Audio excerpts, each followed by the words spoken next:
자조키치 노추년요 노추 छपुन्यनेय थगु नोचु त्यादिया निम्ति नन्दबहादुर शाहीजुताई नाप्या नेपाल मजदुर किसान पार्टीका केन्द्रीय सदस्य नन्दबहादुर शाहीज्यूलाई संक्षिप्तमा मन्तव्य राखिदिनु हुन हार्दिक अनुरोध गर्दछु।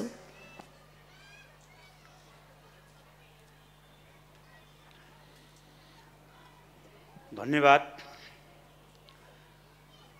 उद्घोषक मित्र, नेपाल भाषा साहित्य तमुजा कार्यक्रमका सभापति बहिनी, यस कार्यक्रमका प्रमुख अतिथि नेपाल मजदुर किसान पार्टीका आदरणीय केन्द्रीय अध्यक्ष नारायणमान बिजुक्सेज्यू, मञ्चमा आसीन पार्टीका केन्द्रीय सचिव प्रेम सुवालज्यू र मञ्चमा आसीन अन्य प्रबुद्ध व्यक्तित्वहरू र यस कार्यक्रमलाई शोभायमान पार्न आउनुभएका बुद्धिजीवी वर्गहरू, विभिन्न तह र तबकाका मित्रहरूमा म नेपाल मजदुर किसान पार्टीको केन्द्रीय सदस्य नन्दबहादुर शाहीको तर्फबाट यहाँहरू सबैमा हार्दिक नमस्कार, क्रान्तिकारी अभिवादन। यो साहित्यिक कार्यक्रम भाषा नै एक आपसमा मनमा भएका कुराहरू अर्कालाई बुझाउन सक्ने र अर्काको बुझ्न सक्ने किसिमको कार्यक्रम हो। यो कार्यक्रम एउटा साहित्यिक कार्यक्रम पनि हो। यस कार्यक्रममा म न त साहित्यकार हुँ, न कुनै कवि हुँ, न कुनै विद्वान हुँ। म एउटा नेपाल मजदुर किसान पार्टीको सिपाही हुँ। हिजोदेखि यसको स्थापना कालदेखि अहिलेसम्म पार्टीको निरन्तर सिद्धान्त विचारमा सङ्घर्षरत एउटा सिपाहीलाई पनि यस मञ्चमा केही कुराहरू राख्ने अवसर दिनुभएकोमा म आयोजक मित्रहरूलाई धन्यवाद दिन चाहन्छु।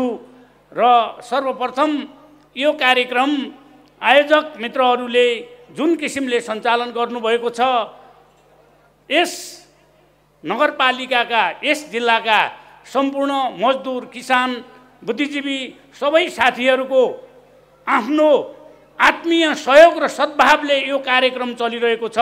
यदि अरूले यो कार्यक्रम चलाउनु भएको भए कुन मन्त्रालय धाउनु पर्थ्यो, कुन विभाग धाउनु पर्थ्यो, कसबाट कति लाख रुपियाँ ल्याउने, कसबाट के ल्याएर सञ्चालन गर्ने, अथवा कुन आइएनजिओ अथवा एनजिओलाई परिचालन गरेर गर्नुपर्ने अवस्था हुन्थ्यो। त्यो केही पूर्ववक्ता मित्रहरूले पनि हिजो पनि यी कुराहरू राख्नुभयो। हामीले आफ्नो आत्मदेखि आत्मसाथको आत्मीयताको भावना साथ आफ्नो कार्यक्रमलाई निरन्तर रूपमा 45 वर्षसम्म सञ्चालन गर्नको लागि न कुनै एनजिओ, न कुनै आइएनजिओ, न कुनै सरकारी लगानीमा हामीले आफ्नो उसबाट चलाएर आएका छौँ। यसप्रति पनि म गौरव गर्दै यहाँ सम्पूर्ण उपस्थित दाजुभाइ दिदीबहिनीहरूलाई धन्यवाद दिन चाहन्छु।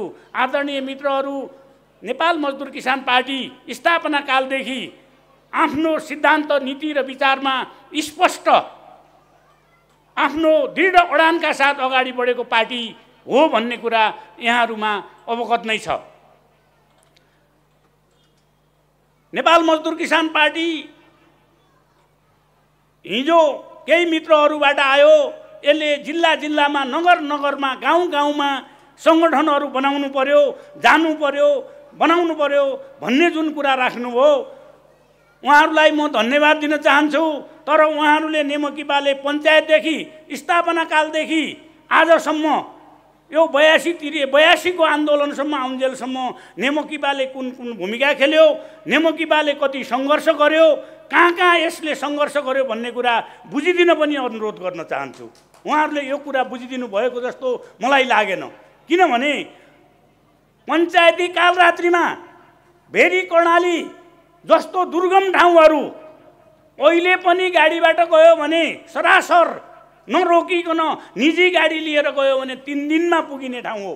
गाडीबाट रात दिन गएर 3 दिनमा पुगिने ठाउँमा त्यही बेला पञ्चायत कालमा त्यो कहाँ पक्डिने हो, कहाँ के हुने हो, त्यसको कुनै व्यवस्था थिएन। त्यसरी पनि भक्तपुरका किसान कार्यकर्ता गएर त्यो ठाउँमा नेपाल मजदुर किसान पार्टीको सिद्धान्त विचारलाई स्थापना गरेको ठाउँ हो। आदरणीय अध्यक्षज्यू नारायणमान विजुक्से दाइसँग मेरो 37 सालमा पहिलोचोटि जुम्ला विस्तार क्याम्पसमा भेट भएको। म त्यही बेला सोभियु सभापति थिएँ त्यहाँ नेपाल क्रान्तिकारी विद्यार्थी सङ्घको तर्फबाट। उहाँको त्यही बेलादेखिको निर्देशनमा हामी अहिलेसम्म लागिरहेका छौँ। यी दलहरू जुन आज सत्तासीन दलहरू छन्, सत्तामा बसिरहेका छन्, सिस्नु रोपेर तुलसी उम्रँदैन। यिनले जे रोपे आज त्यो फल पाएको मैले अनुभव गरेको छु।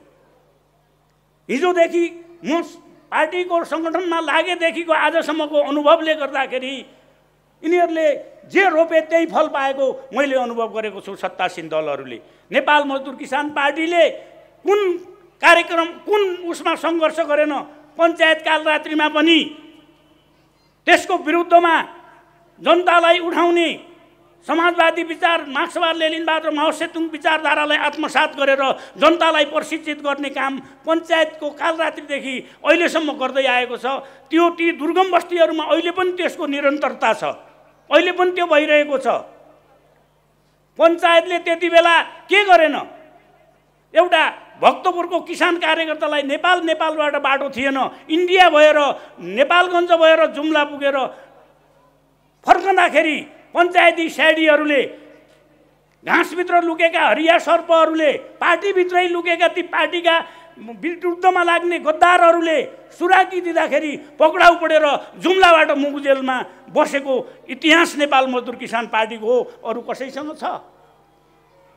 नेपाल मजदुर किसान पार्टीले भेरी कर्णालीमा सङ्घर्ष गरेर जनताको जनमत दिएर पठाएका मान्यहरूलाई पुणेमा पुर्याएर लाखौं रुपियाँ लगानी गरेर मन्त्री पद दिएर बिगाड्नेहरूको आज हविगत जनताले देखिरहेका छन्। अझ यो दिनको घाम जतिकै छर्लङ्ग यिनको हविगत देख्दै जानेछन्। सांसद चोरेनन् कि, कार्यकर्ता चोरेनन् कि, अर्काको बनिरहेको घरमा राँको लिएर आगो लगाउनेहरूको घरमा आज आगो लागेको अनुभव मैले गरिरहेको छु। म एउटा भुक्तभोगी मजदुर किसान पार्टीको भुक्तभोगी सिपाही हुँ।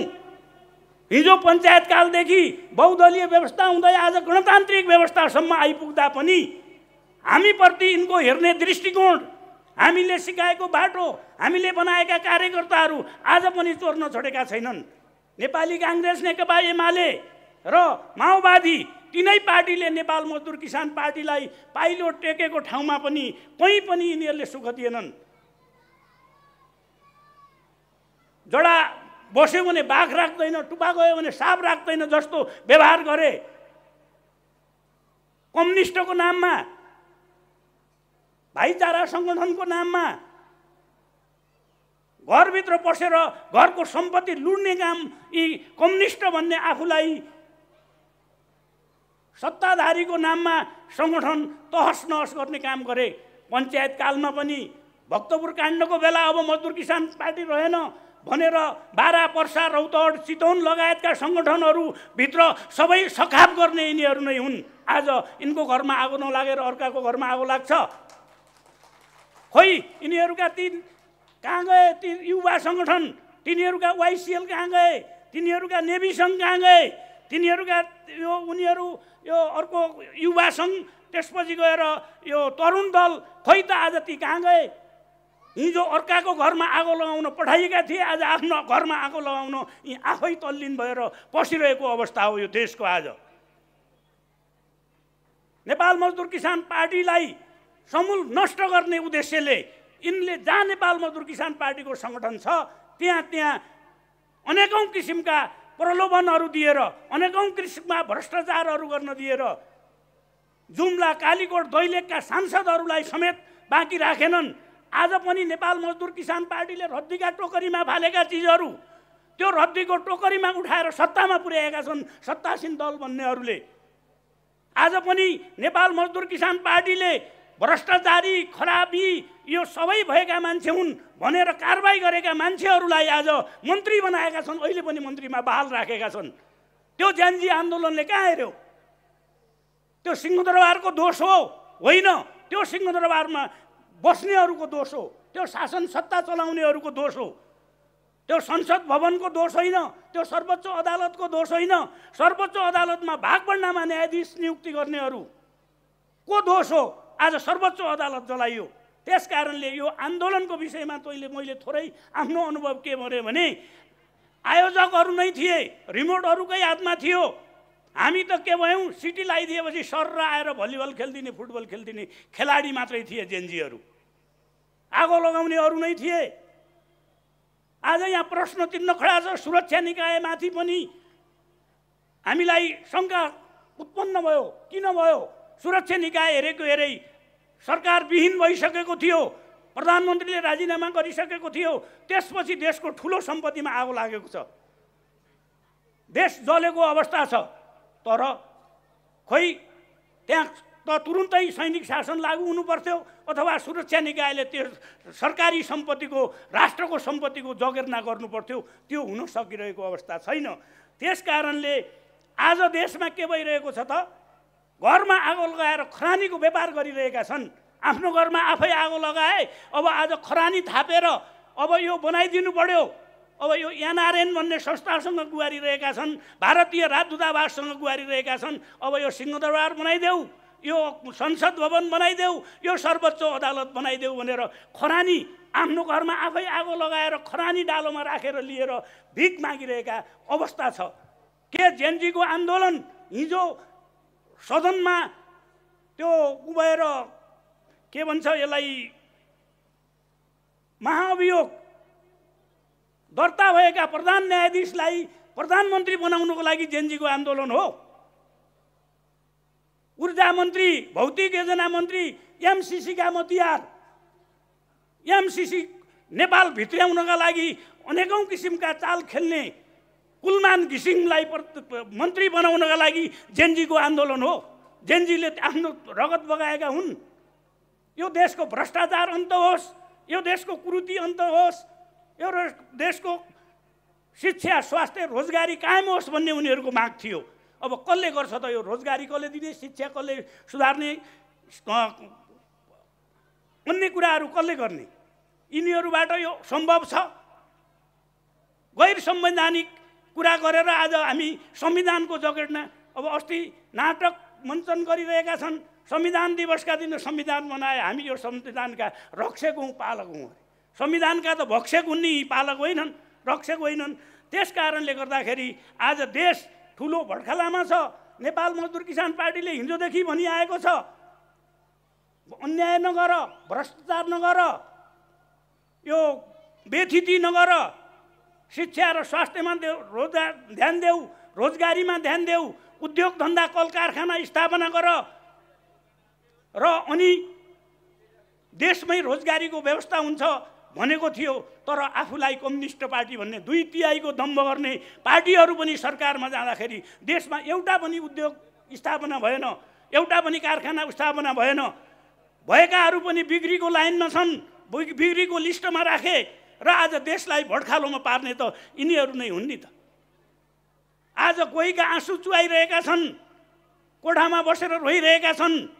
अरबौं सम्पत्ति नेपाल मजदुर किसान पार्टीले त हिजै भनेको हो नि, सम्पत्तिको सीमा तोकौँ, विदेशमा सम्पत्ति राख्न नपाउने कानुन बनाऊ भनेर बार बार मजदुर किसान पार्टीले उठाएका कुरा हुन्। सडकदेखि सदनसम्मको माग हो।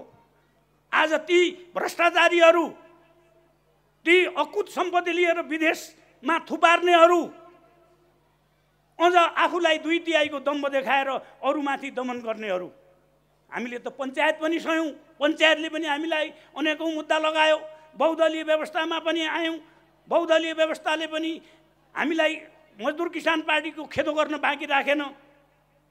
शेरबहादुर देउवाको सरकारको पालामा माननीय चोरेर पुणेमा पुर्याएर राखेर पछि ल्याएर मन्त्री बनाएर लाखौं रुपियाँ दिएर राख्ने पार्टी नेपाली काङ्ग्रेस हो। नेपाल मजदुर किसान पार्टीका सांसदहरू, कार्यकर्ताहरूलाई कर्णालीमा लालटिन बालेर खोज्नुपर्छ भनेर एमालेका कार्यकर्ताहरू भन्दै गए। खोजी मजदुर किसान पार्टी समाप्त गर्न फेरि कर्णालीमा अनेकौं किसिमका टिकदमहरू गर्ने पार्टी पनि यही हुन्। त्यसपछि आफूलाई जनयुद्धको नाममा आएको पार्टी, आफूलाई असाध्यै क्रान्तिकारी, त्यो पनि अझ माओवादी।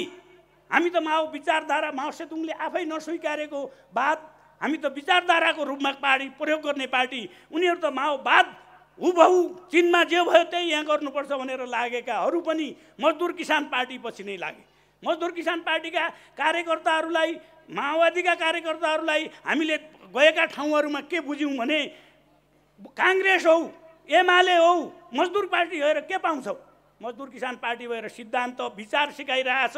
आज मजदुर किसान पार्टीको नीति निर्देशन र त्यो शिक्षा अनुसार अगाडि बढेको भए के हुन्थ्यो? देश आज यो स्थितिमा हुँदैन थियो।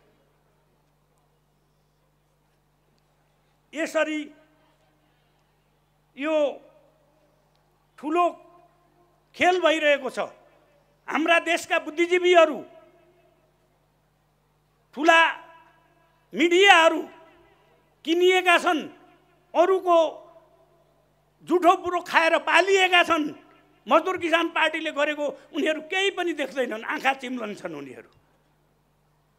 कसैले मुसो मार्यो भने ओहो ठुलै काम गर्यो भनेर विज्ञापन आउँछन्, मिडियाहरू कुर्लन्छन्, यति ठुला ठुला छापाहरूमा लेख्छन्। मजदुर किसान पार्टीले एमसिसीको विरुद्धमा कत्रो सङ्घर्ष गर्यो। भारतीय विस्तारवादले कालापानीमा त्यो सीमा मिचेको विषयमा मजदुर किसान पार्टीले केन्द्रदेखि, भारतीय राजदूतावासदेखि त्यो दार्चुलाको सदरमुकाममासम्म गएर कार्यक्रम गर्यो, त्यसको विरोध गर्यो। यी मिडियाहरू देख्दैनन्, किनभने पालित पोषित मिडियाहरू छन्, पालित पोषित बुद्धिजीवीहरू छन्। यसले गर्दाखेरि देश दिन 2 गुणा रात 4 गुणा खाडलमा खसिरहेको अवस्था छ। सही कुरालाई सही भन्न नसक्ने छन्। आज जुम्लाका मान्छेहरू, कर्णालीका मान्छेहरू ज्ञानेन्द्र साईले सदनमा खुब बोल्यो भन्छन्। ज्ञानेन्द्र साईले के बोल्यो सदनमा आएर? जुम्ली जनताले त्यो फालिएको राजतन्त्र, जनताबाट अलोकप्रिय भएर गइसकेको राजतन्त्र पुनर्स्थापना ल्याउनका गर्नका लागि ज्ञानेन्द्र साईलाई भोट दिएका होइनन्। आज हाम्रो पार्टी सचिव माननीय प्रेम सुवालले सदनमा कहिल्यै अनुपस्थित हुनुहुन्न, प्रत्येक उसमा छलफलमा भाग लिनुहुन्छ, देशको र जनताको पक्षमा बोल्नुहुन्छ। त्यो कुरामा यी मिडियाहरू बाहिर ल्याउन तयार छैनन्, झलक्क मात्रै देखाउँछन्। त्यो ज्ञानेन्द्र साईले बोल्यो भने उसले बोलेको भरि सबै देखाउँछन्। हाम्रो माननीयले बोलेका कुराहरू उनीहरू त्यो बाहिर ल्याउन तयार छैनन्, देखाउन तयार छैनन्, किनभने जनतामा यसको प्रभाव पर्छ अरे। यो कम्युनिस्ट पार्टी हो, यो अगाडि बढ्यो भने हामी अगाडि आउन सक्दैनौँ भन्ने किसिमको उनीहरूमा त्यो मानसिक रोगी छन् यिनीहरू। ठुला मिडियाहरू र पत्रकारहरू त्यसपछि गएर बुद्धिजीवीहरूमा पनि मानसिक रोगले, मजदुर किसान पार्टी भक्तपुरमा मात्रै छ। पञ्चायत कालरातिदेखि कर्णालीका जेल भर्ने, डोल्पा, हुम्ला, मुगुका जेलमा बस्ने मजदुर किसान पार्टीका कार्यकर्ता, मजदुर किसान पार्टीका नेता कार्यकर्ताहरू। अनि त्यो देख्दैनन् उनीहरू। जङ्गल देख्छन्, रुख देख्दैनन्। त्यो मजदुर किसान पार्टीका कार्यकर्ताहरू पिसिएको, दुःख गरेको उनीहरूले देखेका छैनन्। पञ्चायतको विरुद्धमा कति सङ्घर्ष गरे, उसको नेपाली काङ्ग्रेसको एकलौटी सरकारले दिएको बदमासी, दुःख दिएको, सांसद किनेको कुराहरू उनीहरू देख्दैनन्। त्यो बदमासी देख्दैनन्। नेमोकिपा सानो सङ्गठन अरे, यो जित्दैन अरे। जित्नेहरूको हालत देख्यौँ त, 2 तिहाई ल्याउनेहरूको हालत देख्यौँ नि हामीले। जित्नु नै मुख्य कुरा हो। आज मन्त्री बन्नेहरूको फेरि लाइन छ। अब जेनजीहरूको माग हो अरे, हामी मन्त्री हुनु जेनजीहरूको माग हो अरे। जेनजीहरूको माग कसैलाई मन्त्री बनाउनु हो? मन्त्री बन्नका लागि आज लाइनमा छन्, फेसबुक रङ्ग्याइरहेका छन्। हामी पनि मन्त्री दियो भने चलाउन सक्छौँ, विश्वास गऱ्यो भने चलाउन सक्छौँ भन्ने किसिमका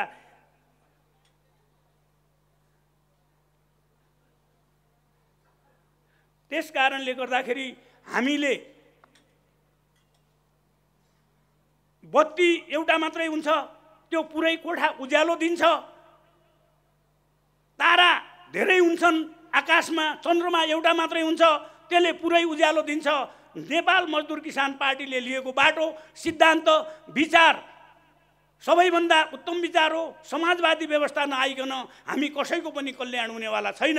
त्यस कारणले यी यदि धेरै कुराहरू राख्ने अवसर दिनुभयो र आयोजक मित्रहरूलाई म पुनः धन्यवाद दिँदै यस्ता कार्यक्रमहरूमा बेला मौकामा हामीले आफ्ना कुराहरू पहिला पनि राख्दै आएका छौँ। यसरी नै यी कार्यक्रमहरू अगाडि बढ्नेछन्। बुद्धिजीवीहरूको बुद्धिमा बिर्को लागिरहेसम्म हामीलाई हेर्ने दृष्टिकोण त्यही हुनेछ। बुद्धिजीवीले पनि त्यो कुरालाई प्रचार प्रसार गर्नुपर्ने जरुरी छ, मिडियाहरूले पनि प्रचार गर्नुपर्ने जरुरी छ। कसैलाई त्यो तिलको पनि पहाड बनाउँछन्, मजदुर किसान पार्टीले पहाडै बोक्दा पनि त्यो कसैले देख्दैनन्, त्यो तिल सम्झन्छन्। यस कारणले यस विरुद्धमा हाम्रा युवा विद्यार्थी सबै कार्यकर्ता साथीहरू जुरुक्क उठेर पार्टीको लाइनलाई सङ्घर्षको रूपले अगाडि बढाउन अनुरोध गर्दै यस्तो साहित्यिक गोष्ठीहरूबाट धेरै कुराहरू सिक्ने र भन्ने मौका दिनुभएकोमा पुनः आयोजक साथीहरूलाई धन्यवाद दिँदै मेरो भनाइ यही अन्त गर्दछु। हस्, धन्यवाद, अभिवादन। धेरै धेरै धन्यवाद नन्दबहादुर शाहीज्यूलाई। यो शुभावेकता